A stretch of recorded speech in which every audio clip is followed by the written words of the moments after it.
Bonjour à tous et bienvenue dans ce nouveau numéro de votre magazine d'information Top 243 News. C'est parti pour ce lundi 14 décembre 2020. Nous sommes plus précisément au siège des institutions de la République démocratique du Congo, des institutions parlementaires bien sûr. C'est pour ce lundi 14 décembre que le chef de l'État va adresser ce traditionnel discours sur l'état de la nation. Qu'est-ce qui va se passer? Vous suivez l'ambiance avec moi. Nous allons entrer à l'intérieur. Le décor est déjà bien planté. On va découvrir et on va y revenir peut-être pour vous donner les réactions de ceux qui ont pris part à ces messages qui seront sur l'état de la nation. Allons découvrir avec vous ensemble. Papa.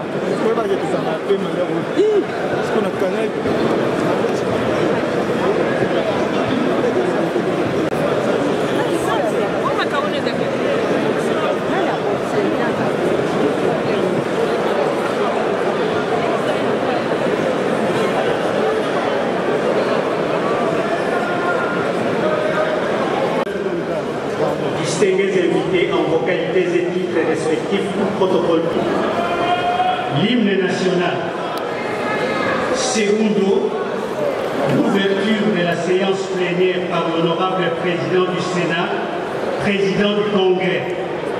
Tertio, la suspension de la séance plénière pour permettre aux deux présidents de chambres parlementaires d'aller accueillir le président de la République. Quarto, le retour des deux présidents des chambres parlementaires au sein de l'hémicycle.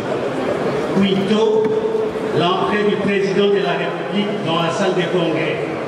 Sexto, la reprise de la séance plénière par l'honorable président du Sénat, président du Congrès. Septimo, les discours du président de la République suivi de l'hymne national. Octavo, la clôture de la séance plénière par l'honorable président du Sénat, président du Congrès. Avec votre autorisation, honorable président du Congrès, nous invitons l'auguste assemblée à se lever pour chanter l'hymne national.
Nous pouvons valablement siéger, conformément à l'article 17, alinéa 2 du règlement intérieur du Congrès.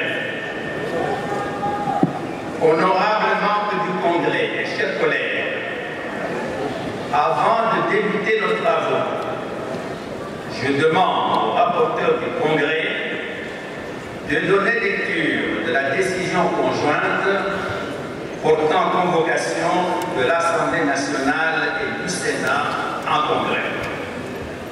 Monsieur le rapporteur, vous avez la parole. complétée à ce jour par la loi numéro 11/002 du 20 janvier 2011 portant révision de certains articles de la Constitution de la République démocratique du Congo du 18 février 2006, spécialement ces articles 77, 119, 120 et 121, vu le règlement intérieur du Congrès, spécialement son article 3, considérant la lettre numéro 2489 par 12 par 2020 du 4 décembre 2020, par laquelle le président de la République sollicite la réunion en congrès de l'Assemblée nationale et du Sénat en vue de son message sur l'état de la nation. Qu'il échait d'y faire droit. Les bureaux de l'Assemblée nationale et du Sénat entendus décident. Article 1er.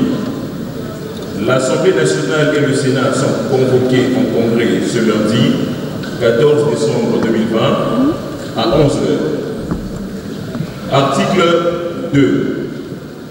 L'ordre du jour du congrès comporte le point ci-après. Audition du discours du président de la République sur l'état de la nation. Article 3.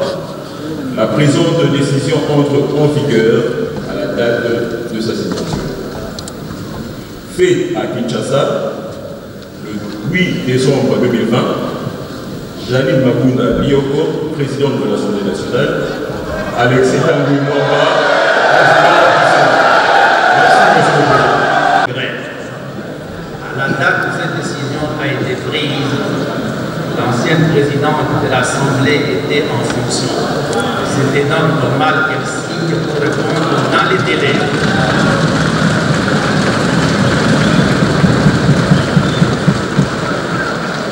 Je rappelle que le présent congrès est convoqué conformément aux dispositions des articles 77 et 119.3 de la Constitution.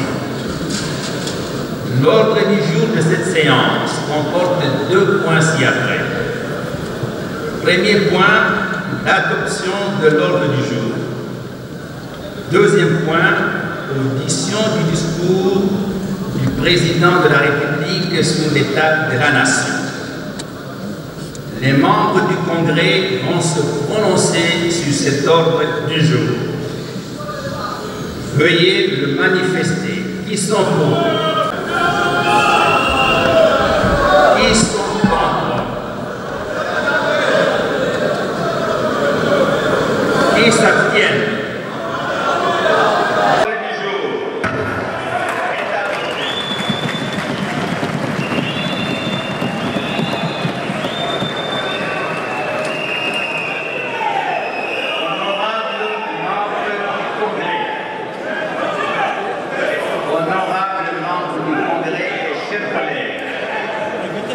Après l'adoption de cet ordre du jour, je vais suspendre la séance pour quelques instants afin de nous permettre d'aller accueillir son Excellence, Monsieur le Président de la République.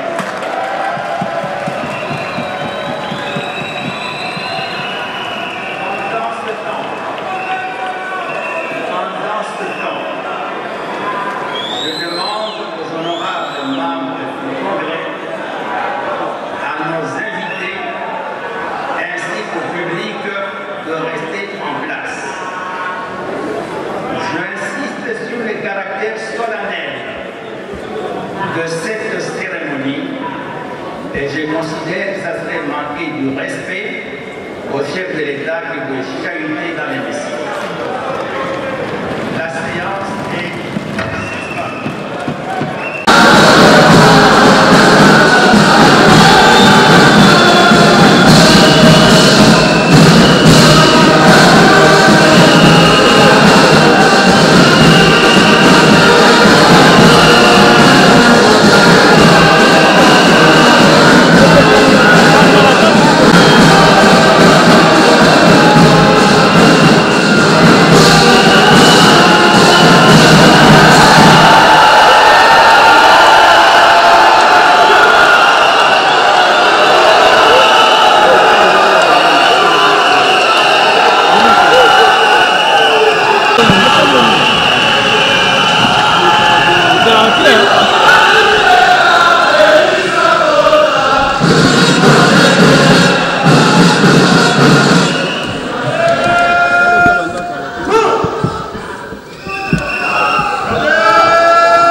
jour pour jour, que je prononçais devant ce même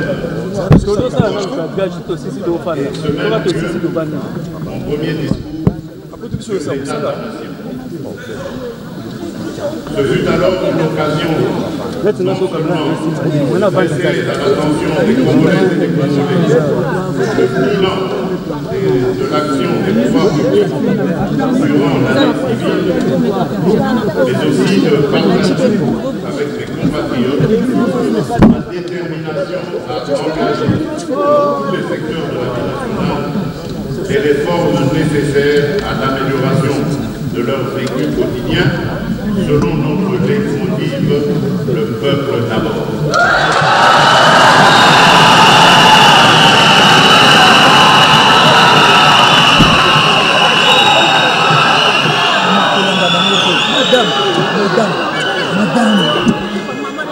Il s'agit de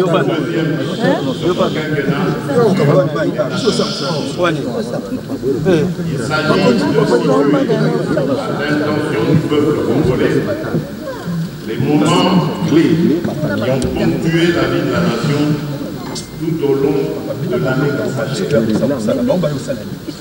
Honorables députés et sénateurs, distingués invités,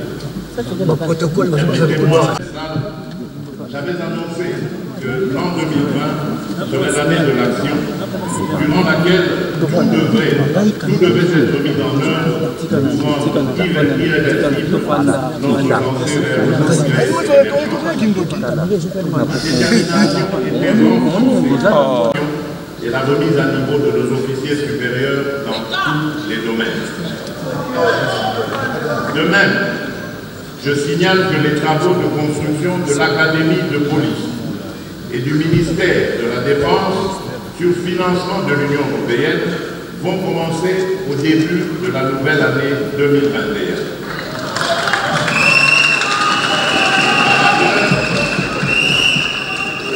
Par ailleurs, nous poursuivrons au cours de la même année la coopération avec la Chine pour la construction de nouvelles infrastructures. Dans le même ordre d'idées, le mini-sommet de Goma, tenu à mon initiative en visioconférence en date du 7 octobre 2020 et qui a réuni les chefs d'État de l'Ouganda, du Rwanda, de l'Angola et de la République démocratique du Congo, a permis notamment d'évaluer la situation sécuritaire dans la région du Grand Lac, en particulier en République démocratique du Congo, marquée par l'activisme et la menace des groupes armés et des forces négatives. À cette occasion, les chefs d'État ont rappelé l'accord cadre d'Addis Abeba qui affirme les préoccupations sécuritaires des pays de la sous-région et ont affirmé leur volonté de conjuguer leurs efforts visant à éradiquer ces forces négatives et groupes armés opérant dans la sous-région et en particulier à l'est de la République démocratique du Congo. Tous ces efforts fournis et d'autres qui le seront au cours de la nouvelle année ne visent qu'à redonner à notre armée et à notre police une capacité offensive et dissuasive indispensable pour la protection de la patrie. Honorables députés et sénateurs, distingués invités, je ne peux passer sous silence un autre défi qui a marqué mon action au cours de cette année 2020, à savoir l'éducation. Point n'est besoin de rappeler que l'éducation constitue un des facteurs qui élève le niveau d'une nation. En application de l'article 43 de la Constitution, j'ai décidé de la mise en œuvre effective de la gratuité de l'enseignement à l'ensemble du niveau primaire et sur toute l'étendue du territoire national dès la rentrée scolaire 2019-2020. Cette importante décision a permis à plus de 4 millions d'enfants d'intégrer ou de réintégrer le système éducatif en allant à l'école de 230 536 enseignants non payés l'allocation des frais, le réajustement des salaires de tous les enseignants en ramenant le salaire de l'enseignant le moins payé à l'équivalent de $100. L'octroi des indemnités de logement et de transport. Mais je savais que le seul vouloir n'allait pas suffire. Il fallait établir un cadre politique pour relever les défis qui s'imposaient à nous tous en tant que citoyens de ce beau pays. En effet, telle qu'elle était pensée après les élections de 2018, la coalition FCC-CACH avait pour vocation non seulement de garantir une alternance pacifique et éviter à notre pays des conflits majeurs, mais aussi à servir de catalyseur pour que l'action du gouvernement puisse mieux rencontrer les attentes de la population. Malheureusement, la réalité des faits est que, malgré les efforts que j'ai déployés, les sacrifices que j'ai consentis et les humiliations que j'ai tolérées,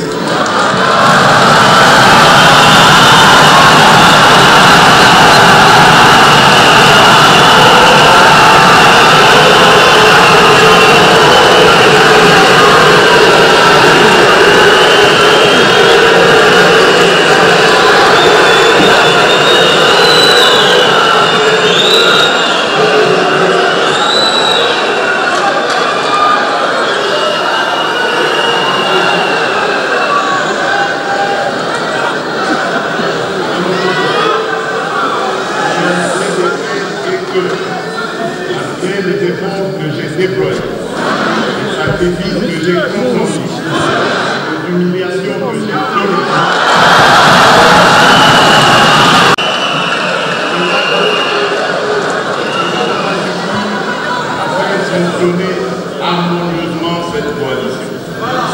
Cela n'a pas non plus empêché l'émergence de difficultés de tous ordres au sein de celle-ci, rendant ainsi aléatoire la concrétisation du changement tant réclamé par notre peuple.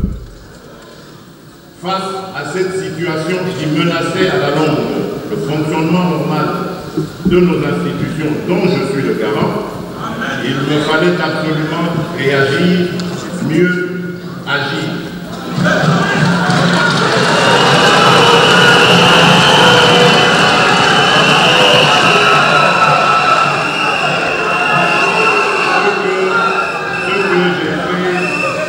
Ce que j'ai fait en 3 temps. Tout d'abord en lançant le 23 octobre 2020 un appel à tous mes compatriotes, toutes tendances confondues, de nous rassembler dans une union sacrée de la nation.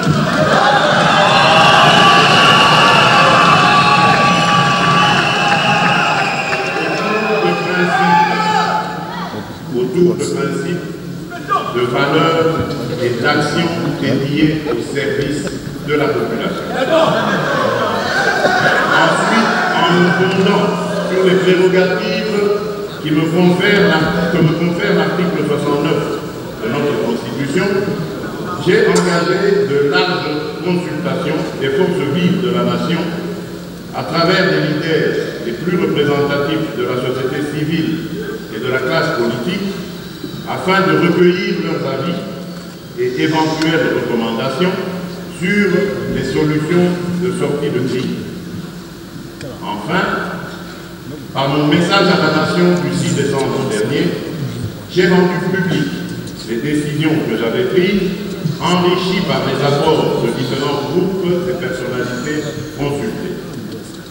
En effet, comme cela est ressorti dans mon dernier message à la nation, j'ai noté une forte convergence entre la très grande majorité des partis consultés et moi-même sur la nécessité de rompre avec une coalition FCC-CACH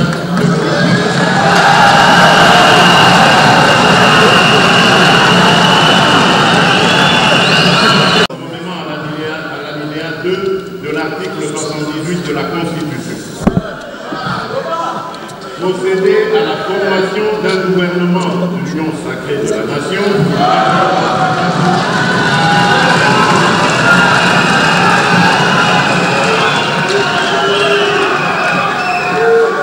Mettre en œuvre des réformes issues des consultations dont la plupart sont les mêmes que celles voulues par le président de la République et contenues dans le programme du gouvernement.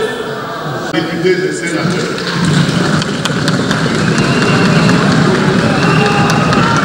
vous avez participé activement à ces consultations où vous vous êtes approprié les résultats de décisions qui en ont découlé en vous inscrivant dans la dynamique de travailler avant toute chose dans l'intérêt du peuple dont vous êtes les représentants.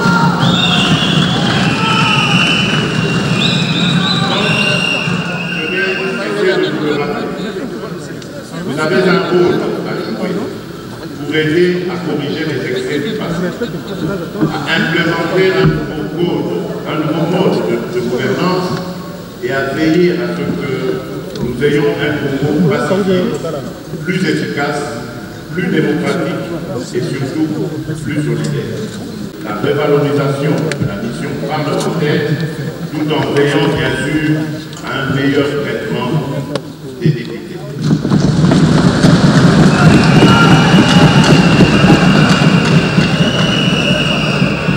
La crise à laquelle nous avons assisté au sein de l'Assemblée nationale et son dénouement démocratique exemplaire à travers le traitement et le sort réservé à la pétition engagée par les députés de tous bords contre l'ancien niveau constitue un indice sérieux de maturité politique.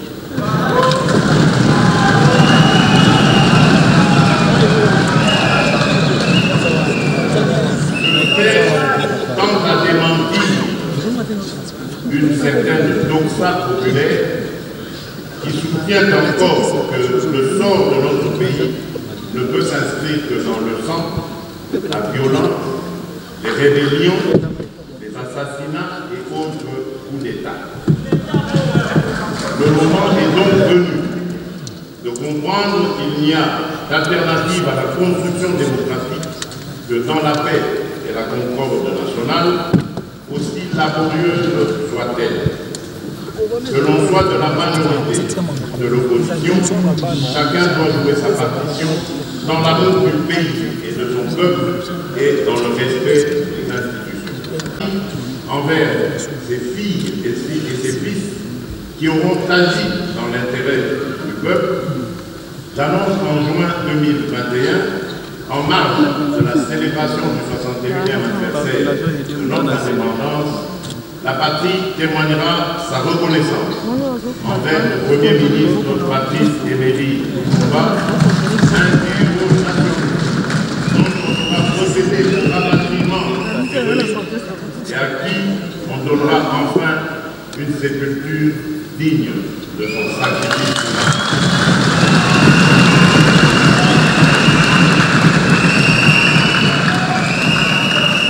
Honorables députés et sénateurs, un autre événement déterminant qui a marqué un tournant décisif dans la vie nationale et a rendu indispensable des actions de courage reste sans nul doute l'apparition dans notre pays de l'épidémie de coronavirus Covid-19 qui met en danger la santé de nos populations déjà fortement vulnérables de suite de l'accès insuffisant à la santé, à l'eau, à l'électricité et en proie à d'autres maladies et épidémies. En effet, l'année qui s'achève a été profondément affectée par la crise sanitaire et socio-économique provoquée par la pandémie de la Covid-19 ainsi que d'autres épidémies dont la maladie à virus Ebola qui ont occasionné de lourdes pertes en vie humaine à travers le pays. Il sied de rappeler que pour mettre la population à l'abri de toute propagation de la contamination au coronavirus, j'ai immédiatement mis en place des mesures pour contenir sa progression.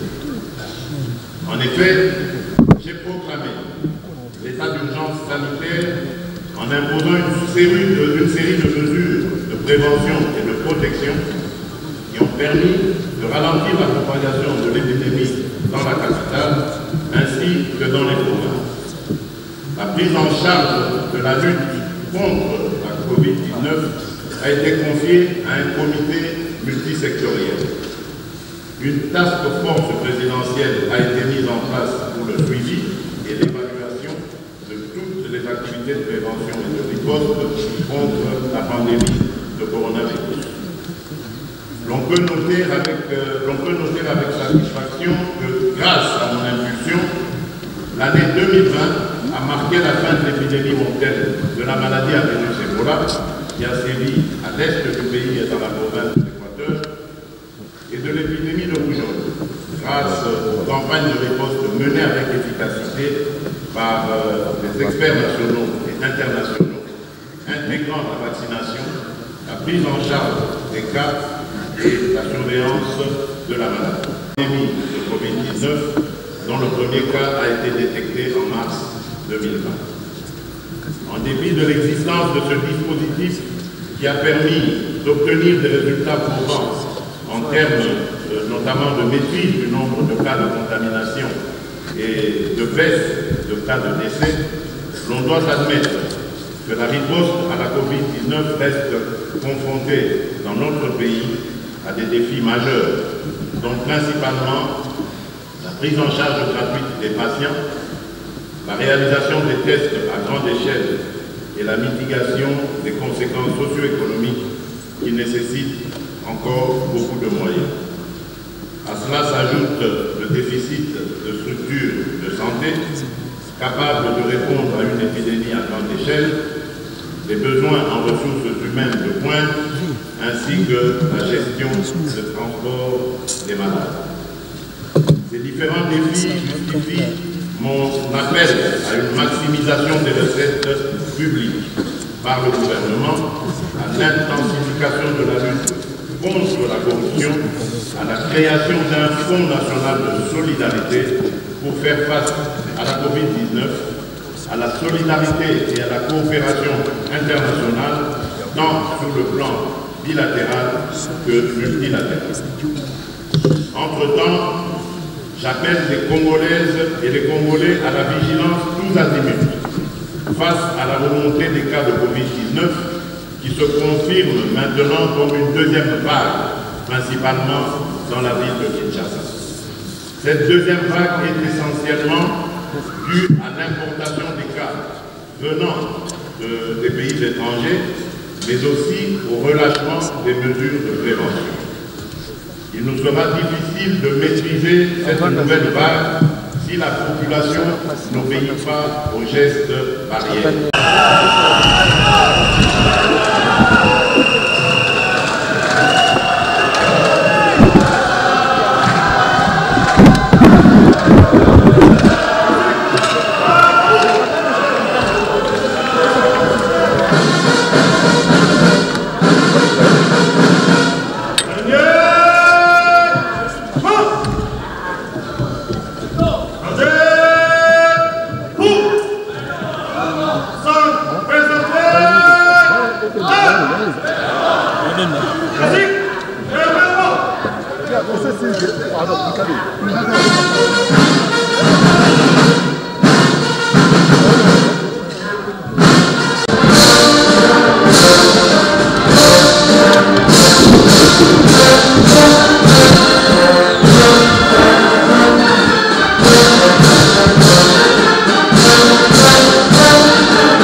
Mesdames et messieurs, merci pour votre fidélité toujours à Top 243 News, votre magazine d'actualité qui vous donne l'essentiel de l'actualité en République du Congo et plus particulièrement aux institutions parlementaires. Vous venez là de suivre les discours du chef de l'État. Nous allons prendre quelques réactions à chaud des députés et sénateurs qui ont pris part à ces discours au Congrès pour ces 14 suivants et on va y revenir. Parce qu'il a été clair là-dessus, il a été clair sur le plan politique. Ou bien sûr, il a déclaré la dissolution de la coalition FCC-Cash. Et puis, il a salué la formation d'un nouveau bureau qui va s'installer bientôt au sein de l'Assemblée nationale. Au-delà de cela, il compte mettre en place un informateur d'ici là, afin qu'il y ait formation d'un nouveau gouvernement de l'Union sacrée le plus rapidement possible. Mais il a fait voir aussi sur le plan sécuritaire combien il est en contact avec les États-Unis pour l'appui sur le plan militaire. Et aussi il y aura formation des guerriers au niveau de notre République. Mais plusieurs réformes sont envisagées sur le plan militaire et policier. Au-delà de cela, et sur le plan social, il a fait voir combien la gratuité de l'enseignement le tenait à cœur.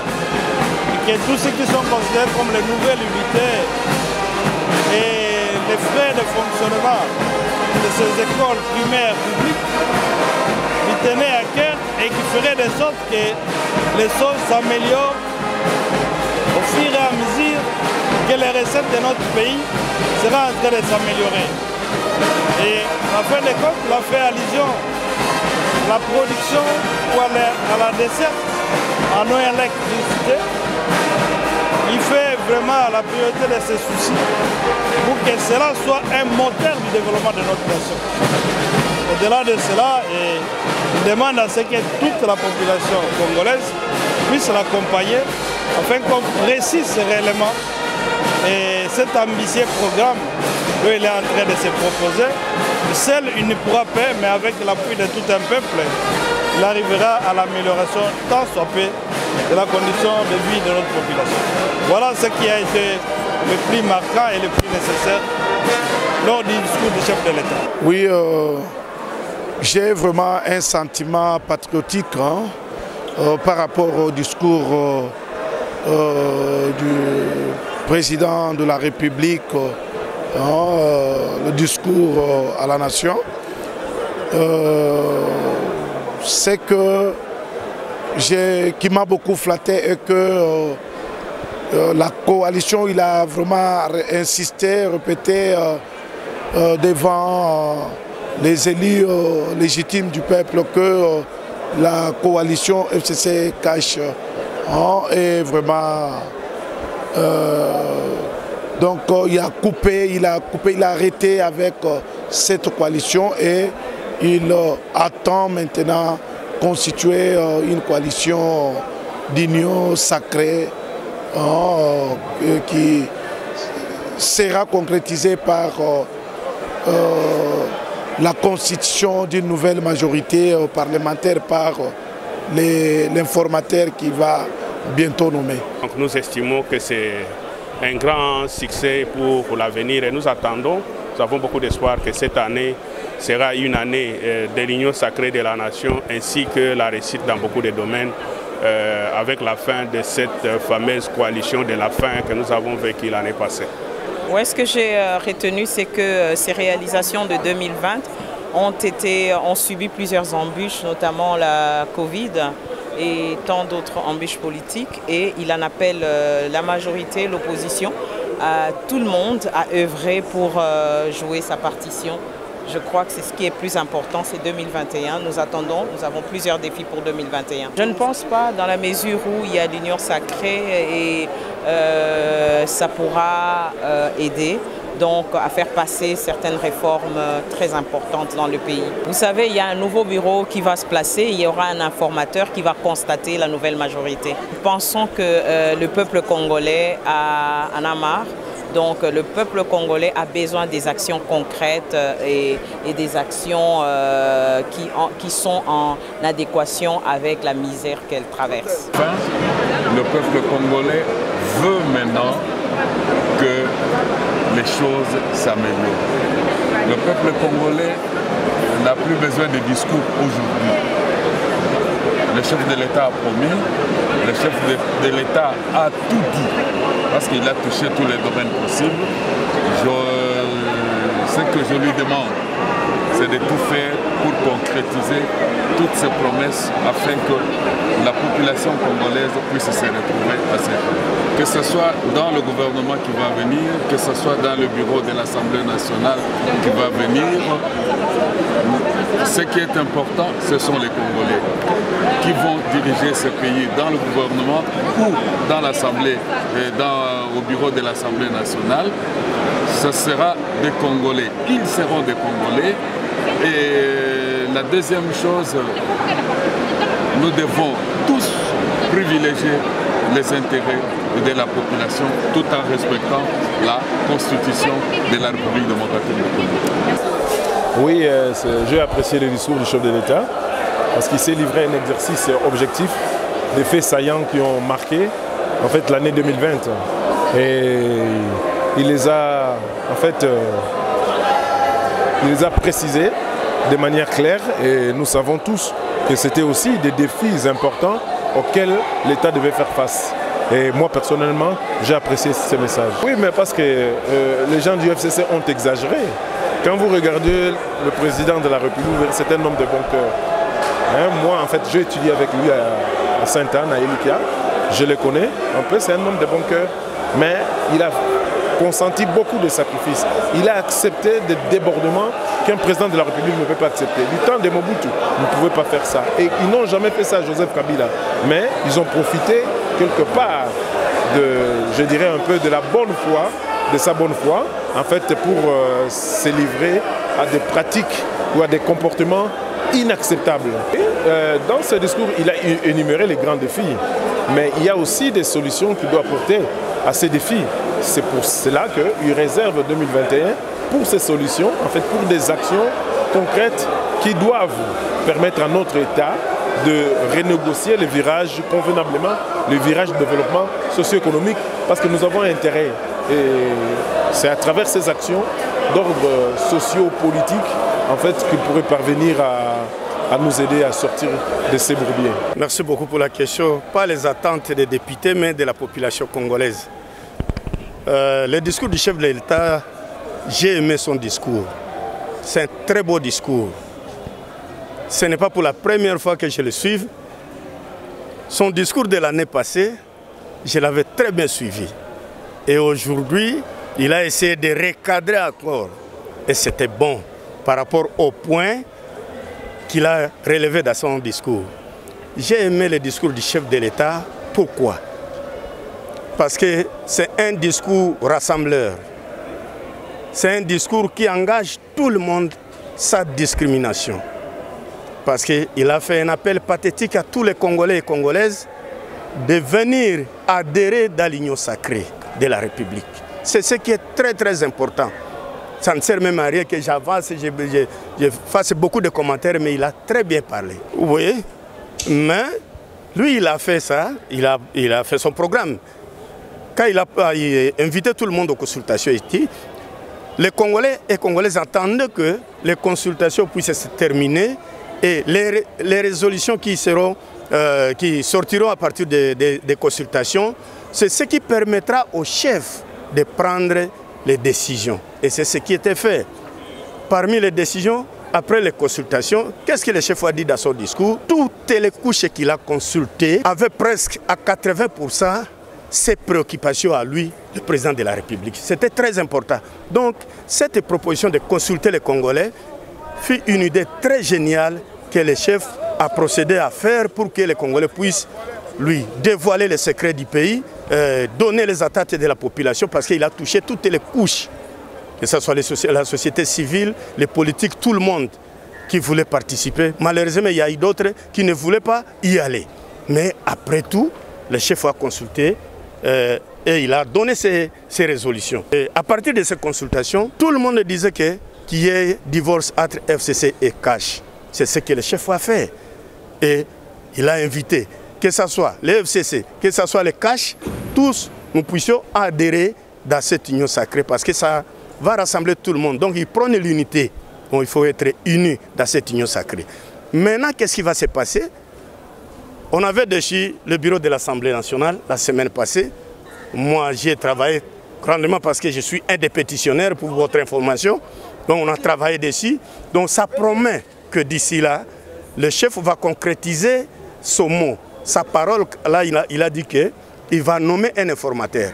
D'ici peu de temps, on va monter un nouveau bureau de l'Assemblée nationale qui permettra au président de nommer l'informateur et cet informateur va identifier cette majorité au sein de l'Assemblée nationale. Et c'est maintenant qu'il va former ce gouvernement de l'Union nationale. Donc c'est quelque chose qui promet aux Congolais un avenir meilleur.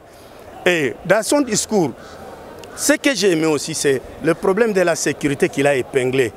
Ça, la sécurité, mes chers amis, on ne peut pas espérer à un quelconque développement. On ne peut pas aller de l'avant. Donc, il faut la sécurité, pas seulement à Kinshasa, mais sur toute l'étendue de la République. Nous sommes désolés, car nous sommes à Kinshasa tranquillement. À l'Est, nous perdons nos frères et sœurs, nos mamans, nos enfants. C'est vraiment très compliqué. Il a dit qu'il va renforcer la force armée de la République. Et avec toute une école de guerre qui va ouvrir ici en République démocratique du Congo. Un grand défi, ce n'est pas seulement pour les chefs de l'État, c'est à nous tous parce que nous devons soutenir les chefs. Les chefs ne peuvent pas travailler, ils travaillent avec les gens. Il faut que nous, qui avons adhéré à sa vision, nous puissions être là, pas seulement pour les intérêts, mais pour que nous puissions l'appuyer aussi, que ce qu'il a promis aux Congolais, ça puisse se passer, que cette promesse puisse se tenir. C'est ça la force d'un chef. Donc il va créer une école de guerre, il crée encore une école pour la police, ainsi de suite. C'est pour renforcer juste la sécurité dans notre pays. Et ensuite, il avait lancé la gratuité de l'enseignement. Il a parlé aussi de ça. Donc le chef a touché les problèmes presque de toutes les couches de la République. C'est ce qui était important dans son discours. Merci pour votre fidélité, mais avant de nous quitter, n'oubliez pas de vous abonner, partager nos liens massivement avec vos proches, likez. Merci une fois de plus pour vos remarques à ce que nous sommes en train de faire pour votre intérêt. Merci, d'ici là, portez-vous bien. À nous revoir très bientôt pour un nouveau numéro. Pour vous informer de l'essentiel de l'actualité en République démocratique du Congo en temps réel, il vous suffit de vous abonner sur notre chaîne YouTube Entrepreneuriat TV grâce à votre magazine d'information générale Top 243 News. Pour recevoir toutes les notifications de cette nouvelle édition des informations du jour. Au nom de toute la rédaction, nous vous remercions.